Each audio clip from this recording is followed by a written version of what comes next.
Le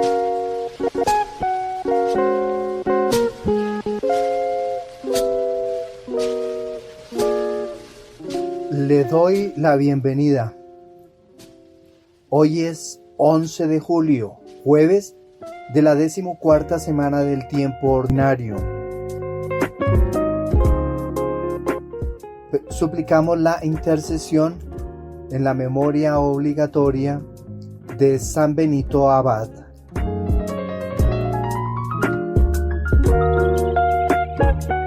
San Benito Abad nace en el año 480 en Nurcia, una pequeña ciudad de la región de Umbría, Italia. Sus padres, Eutropio, un noble romano, y Abundancia. San Benito nació en una época de grandes cambios y turbulencias en el Imperio Romano. Su familia era de noble cuna, lo que permitió recibir una educación adecuada en Roma. Sin embargo, Benito se sintió atraído por una vida de mayor austeridad y espiritualidad, alejándose de la corrupción y el caos de la ciudad. Tras su experiencia en Roma, Benito decidió retirarse a una vida de soledad y oración. Inicialmente vivió como ermitaño en una cueva de Subiaco, donde recibió la visita y la instrucción espiritual de un monje llamado Romano. Su fama de santidad y sabiduría pronto atrajo a otros y Benito comenzó a formar una comunidad monástica. Fundó varios monasterios en la región de Subiaco antes de establecerse en Monte Cassino alrededor del año 529. Allí escribió su famosa regla de San Benito, que se convertiría en la base del monacato occidental. La regla es una guía para la vida monástica que combina la oración, el trabajo y la lectura espiritual. Lo define en latín como ora et labora. Es notable por su equilibrio y su énfasis en la comunidad, la obediencia y la humildad. Uno de los milagros más conocidos de San Benito ocurrió cuando un monje celoso intentó envenenarlo. Benito bendijo el vaso de vidrio que contenía el veneno y este se rompió en pedazos, salvándole la vida. San Benito fue canonizado por la Iglesia Católica y es reconocido como el patriarca del monacato occidental. Su festividad se celebra el 11 de julio. San Benito es el patrono de Europa y de los monjes occidentales. También se le invoca como protector contra el mal y los peligros espirituales. Aunque San Benito no tiene una conexión directa con Colombia, su influencia se extiende a través de la comunidad benedictina presente en muchas partes del mundo, incluida América Latina. Por eso, hoy 11 de julio, pidamos a San Benito Abad para que nos ayude a seguir su ejemplo de oración, trabajo y santidad, que nos guíe en el camino de la humildad y la obediencia y nos proteja contra los peligros del alma y del cuerpo. Amén. Esta narrativa biográfica de San Benito nos ofrece un retrato detallado de su vida y legado, subrayando su impacto en la vida monástica y su continua influencia espiritual. Que su vida y enseñanzas sigan siendo una fuente de inspiración para todos nosotros. Le invito a disponer el oído, la mente, también el corazón, para proclamar el Evangelio propuesto para la liturgia de este día.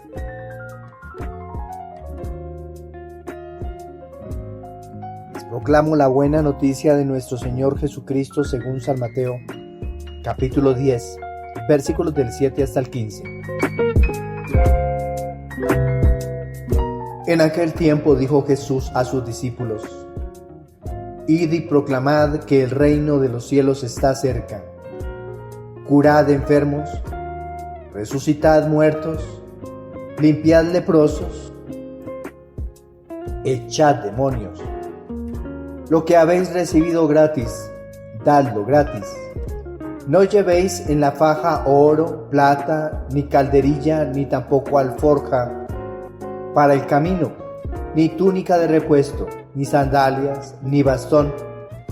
Bien merece el obrero su sustento. Cuando entréis en un pueblo o aldea, averiguad quién hay allí de confianza y quedaos en su casa hasta que os vayáis. Al entrar en una casa, saludad. Si la casa se lo merece, la paz que deseáis vendrá a ella. Si no se lo merece, la paz volverá a vosotros. Si alguno no os recibe o no os escucha, al salir de su casa o del pueblo, sacudid el polvo de los pies. Os aseguro que el día del juicio les será más llevadero a Sodoma y Gomorra que a aquel pueblo. Palabra del Señor. Nuestra reflexión para el día de hoy. La propuesta para nuestra primera lectura de la profecía de Oseas en su capítulo 11. El profeta que hemos venido leyendo en esta semana, Oseas, hoy en su capítulo 11 nos trae una propuesta bien interesante. ¿Cómo es el amor de Dios frente a un pueblo rebelde, infiel, terco? Encontramos la figura del amor conyugal complementándose con la de un amor paterno que presenta al mismo tiempo rasgos maternales. Dios es Padre, también Madre, que cuida con ternura a su Hijo Israel. Aunque este amor no es correspondido, la misericordia y la compasión de Dios prevalecen sobre su ira y sobre la rebeldía del pueblo. Pero se debe temer porque Yahvé puede llegar a vengar su amor despreciado. Este capítulo tiene un estrecho paralelismo con los capítulos desde el 1 hasta el 3. Después de la analogía del amor conyugal despreciado, viene ahora la del amor paterno no reconocido. Se puede advertir, sin embargo, que ya en los primeros capítulos del libro, los hijos estaban estrechamente vinculados a la madre y que desde el mismo comienzo aparecen unidas las dos perspectivas. Tenemos aquí el primer testimonio del tema del amor de Dios de la elección de Israel, doctrina que será abundantemente desarrollada por el Deuteronomio en su capítulo 4.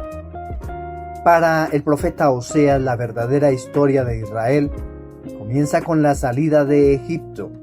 Todo este pasaje describe la edad de oro del desierto. De la gesta de los patriarcas, parece que Oseas no ha conocido o retenido más que los rasgos desfavorables. Profundicemos en el libro del profeta. El libro de Oseas fue escrito en un tiempo de gran tumulto para el reino de Israel. El profeta Oseas vivió y predicó durante la última mitad del siglo VIII a.C., en una época donde el reino del norte, Israel, estaba en decadencia moral y espiritual. Este periodo estuvo marcado por la infidelidad del pueblo a Dios, la idolatría y la corrupción.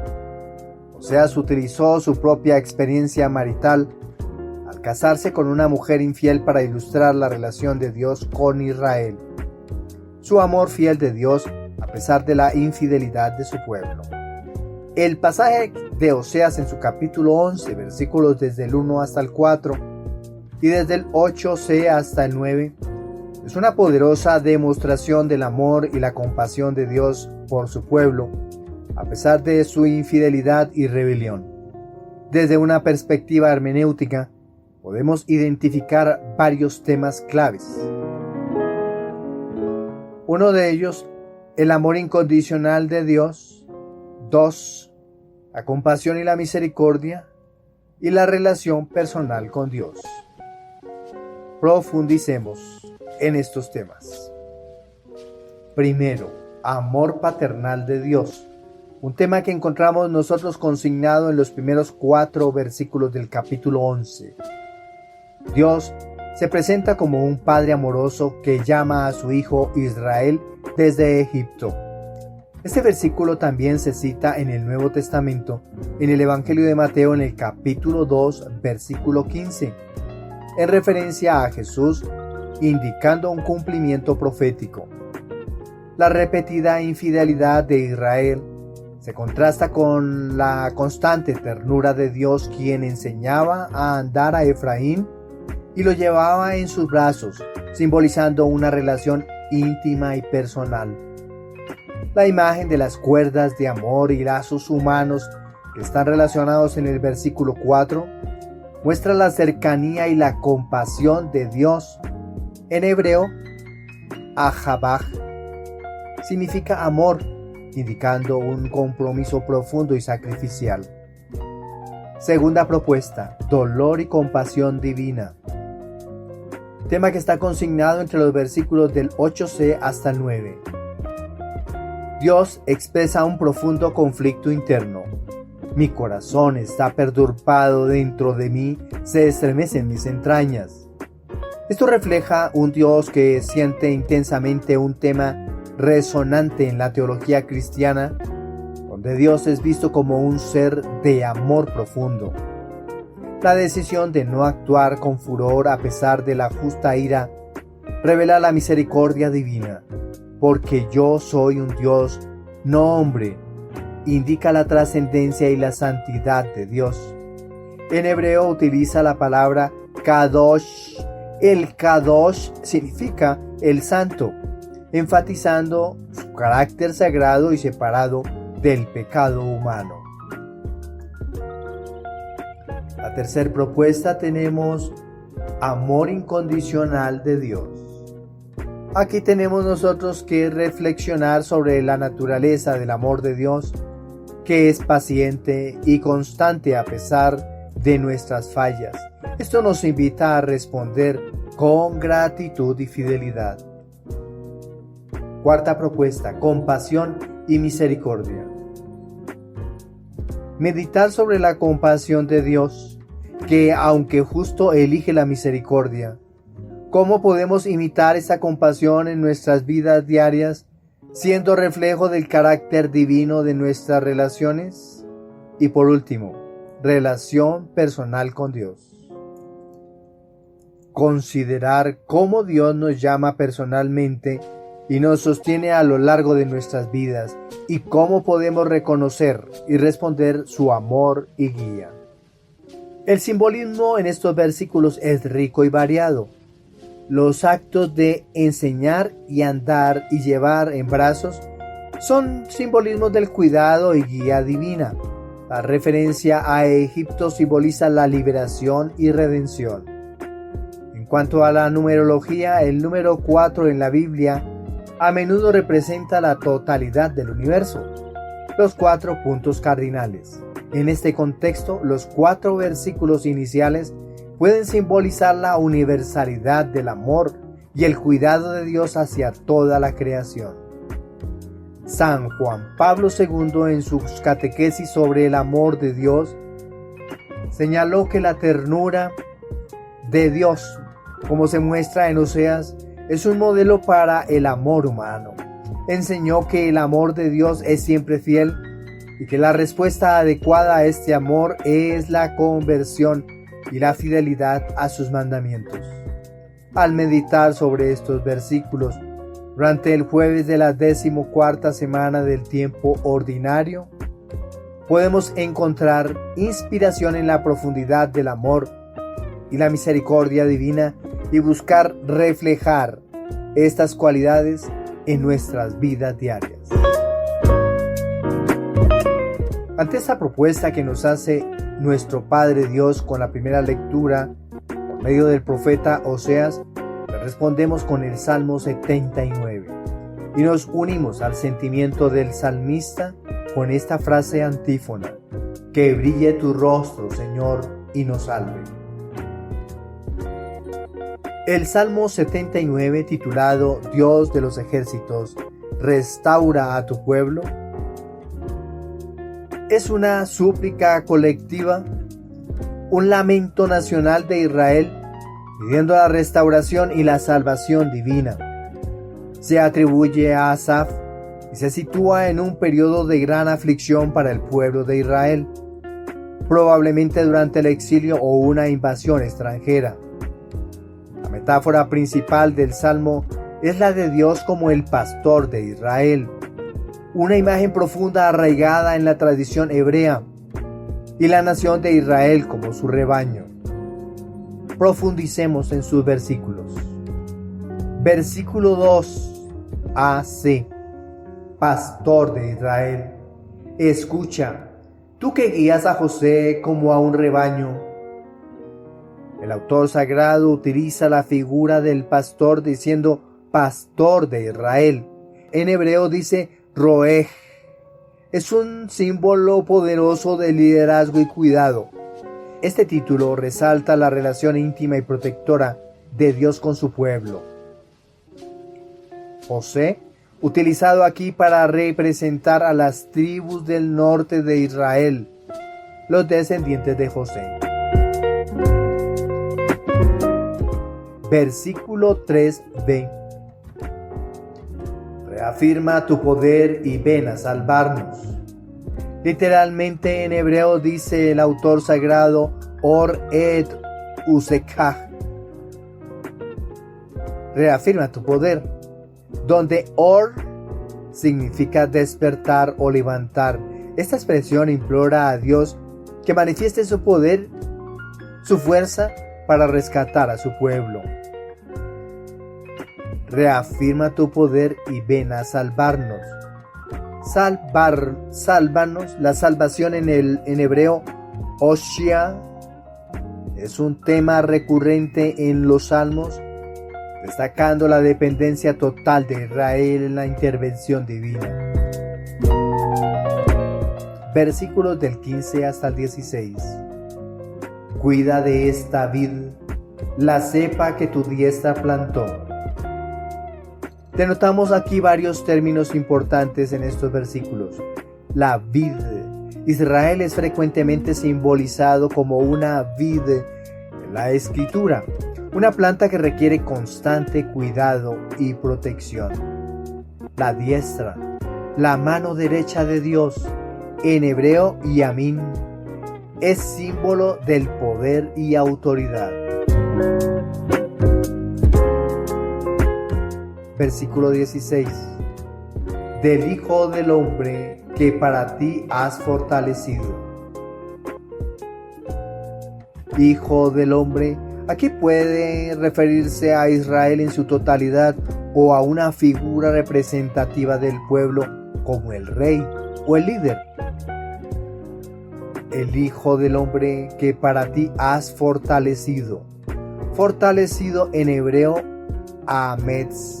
La idea de fortalecimiento indica un otorgamiento de poder y resistencia divina. Podemos contemplar y meditar estas propuestas extraídas del Salmo. Son tres. Una, Dios como pastor y protector. Dos, dependencia de la salvación divina. Y por último, Israel como vid. Hablemos de la primera. Dios como pastor y protector. Meditar sobre la imagen de Dios como el pastor que guía y protege a su rebaño. Considerar cómo esta metáfora se aplica a nuestra vida personal y comunitaria. Propuesta 2. Dependencia de la salvación divina. Debemos reflexionar sobre nuestra necesidad constante de la intervención y salvación de Dios, especialmente en tiempos de crisis y dificultades. Y la última propuesta, 3. Israel como vid. Considerar la imagen de la vid, la planta de la uva, y cómo representa el cuidado continuo que Dios tiene para su pueblo. Pensar en cómo podemos ser ramas fructíferas en la vid del Señor para producir racimos grandes, abundantes y dulces. Él escribe: el pastor de Israel es aquel que vino a buscar y salvar lo que se había perdido. La vid es la iglesia, plantada y cuidada por Dios mismo.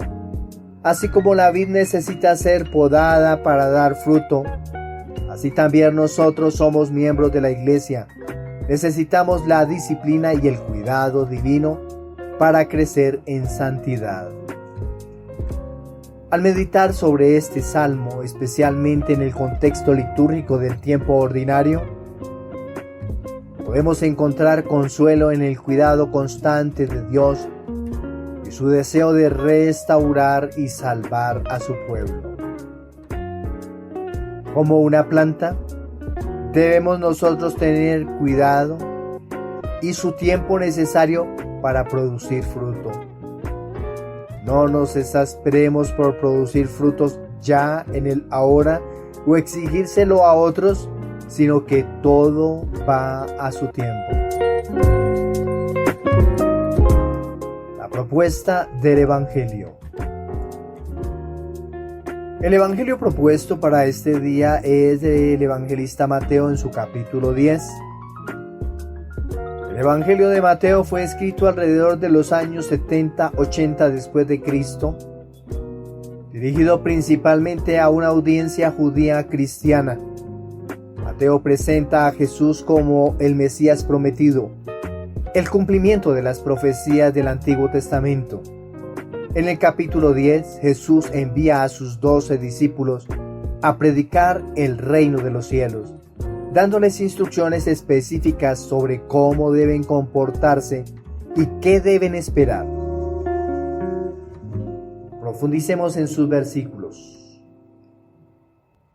Miremos el versículo 7, allí encontramos la proclamación del reino.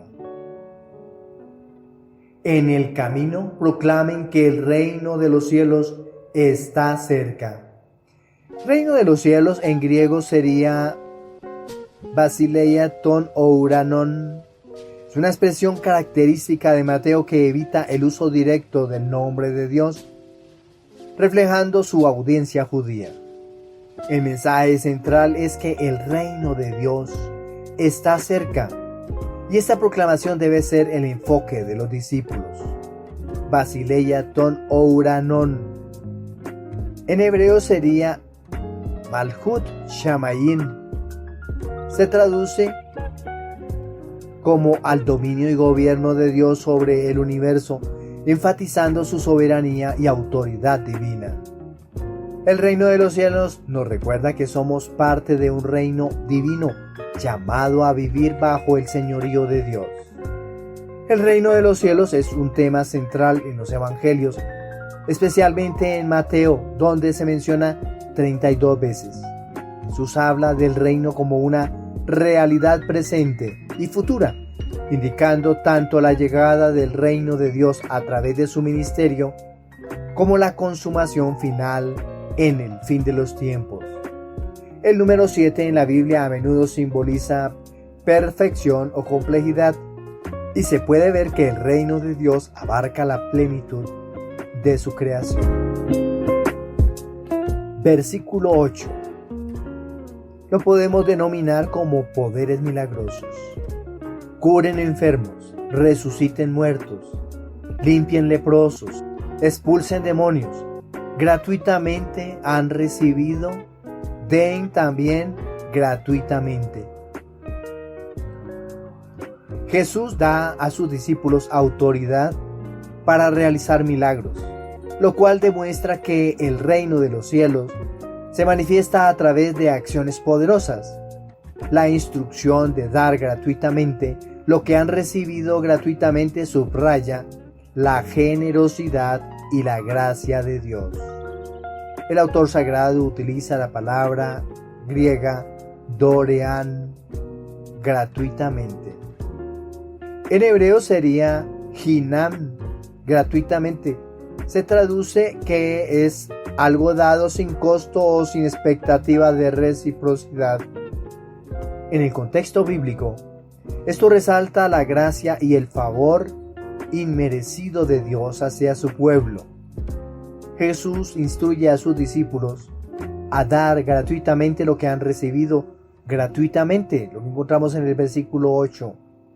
Esto se basa en el principio de la gracia de Dios, que no puede ser comparada ni merecida, sino que se da libremente. La gratuidad del don de Dios subraya la naturaleza incondicional de su amor y misericordia.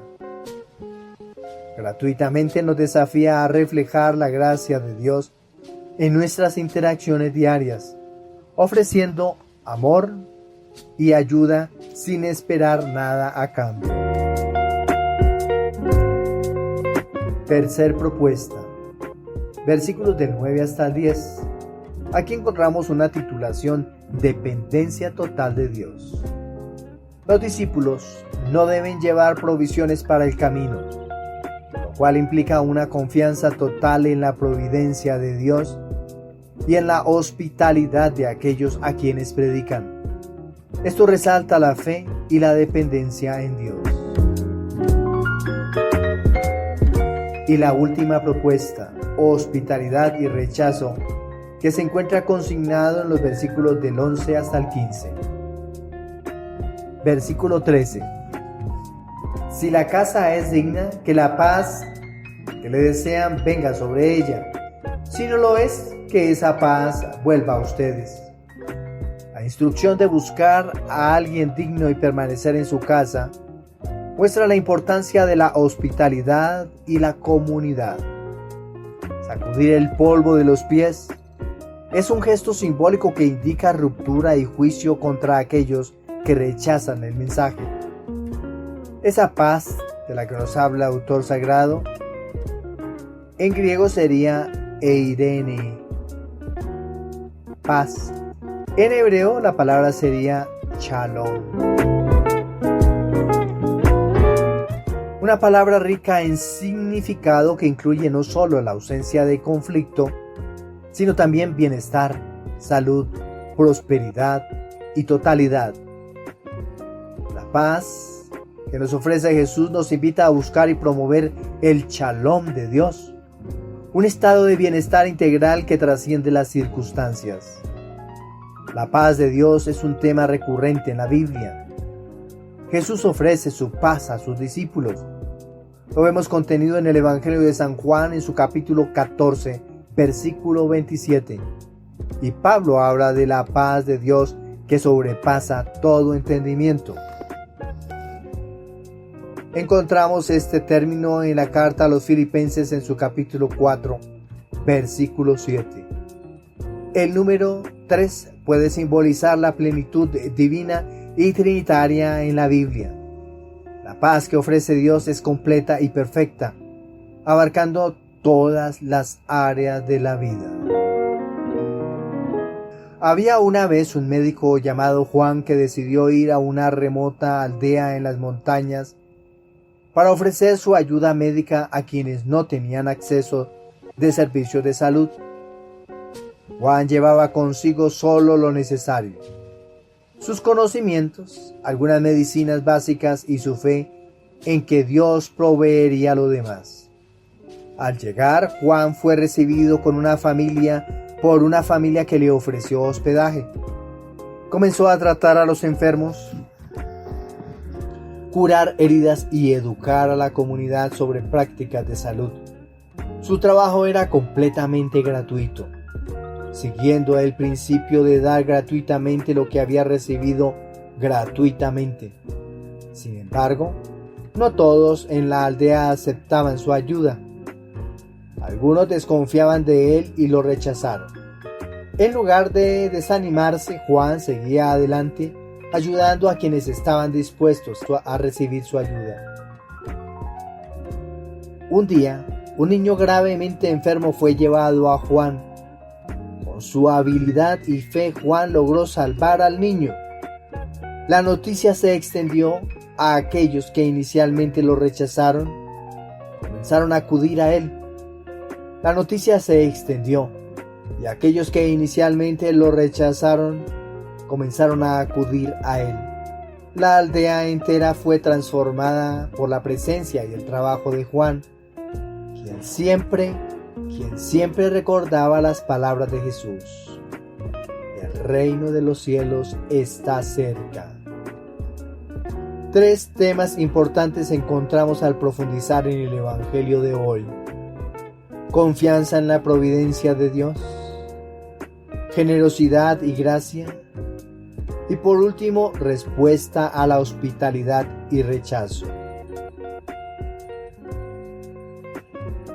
Primer propuesta: confianza en la provisión de Dios. Como Juan debemos aprender a confiar en la provisión de Dios en nuestras vidas, especialmente cuando somos llamados a servir a otros. Segunda propuesta, generosidad y gracia. La instrucción de dar gratuitamente resuena en un mundo donde a menudo se espera una compensación por los servicios. El servicio desinteresado refleja el carácter de Cristo. Y por último, respuesta a la hospitalidad y al rechazo. La actitud de Juan hacia la hospitalidad y el rechazo nos enseña a perseverar en nuestra misión, incluso cuando enfrentamos oposición. San Agustín, al comentar sobre el envío de los discípulos, enfatiza la importancia de la humildad y la confianza en Dios. Él dice: el que predica el Evangelio debe ser un mendigo en espíritu, confiando no en sus propios recursos, sino en la providencia de Dios. Así como los discípulos fueron enviados sin oro ni plata, nosotros también debemos depender enteramente de Dios, que provee para nuestras necesidades y nos capacita para su obra. Al meditar sobre este pasaje durante el jueves de la 14ª semana del tiempo ordinario, podemos encontrar inspiración en la misión de los discípulos y nuestra propia llamada a proclamar el reino de los cielos, confiando en la provisión y guía de Dios. Hemos llegado al final de nuestra entrega. Para todos un feliz día, que el Señor nos siga colmando de su alegría como también de su bendición. A consagrar nuestras vidas, a consagrar nuestra casa, a consagrar a nuestros amigos, a consagrar a las personas que más amamos y a Colombia, al santo que estamos meditando en el día de hoy, a San Benito Abad, para que todas las malas influencias que hayan en nuestra nación, en nuestra vecindad, vayan huyendo como serpientes hacia sus cuevas. Para todos, bendiciones.